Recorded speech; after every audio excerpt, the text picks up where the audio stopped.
alinifukuza kazi kwa sababu mimi ni mwanaume kamili. Nilikuwa namwambia asiumize watu wetu, akanifukuza. Nilimaliza pombe, imerudi haijarudi.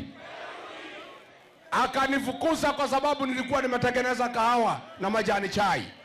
Akaweka Deputy President Bonoko Badia, si ndio? Ile mtu anaitwa Soprano, si ndio? Huyo mtu ni mtu ya Yesa. Akiambiwa kila kitu na Kasongo anasema wewe Soprano, enda Kahatia, chukua mahindi na maharagwe, pelekea wazee huko wakule. Tumbo ikitaka kuguruma acha igurume. Soprano ni bure si bure? Ni bure si bure?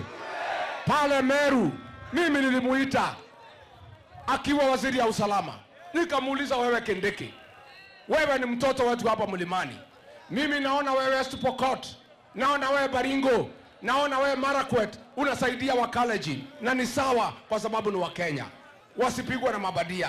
Lakini ukisaidia Wakale, kwa nini hujasaidia wa Meru? Unajua vile aliniambia, wacha kwanza nisaidie watu ya rais, ndiyo alinipea kazi. Ni bure si bure? Ni bure si bure? Sasa pale Meru, wa Meru wanauawa kama kuku na mabadia, na huyu Soprano kazi yake ni kuzunguka na maharagwe na pesa kwa gunia, akifuata William Ruto na kumuibia na kusema vile yako mtu ya maana, na wa Meru wanauawa na yeye amekaa, alafu nasema ati yeye ni fire. Sasa wa Meru wanauawa, yeye anasema ni fire, ati anasema ni fire si fire, ni noma si noma, ni Soprano si Soprano. Hiyo mtu ni bure si bure? Ni bure si bure? Aende asiende?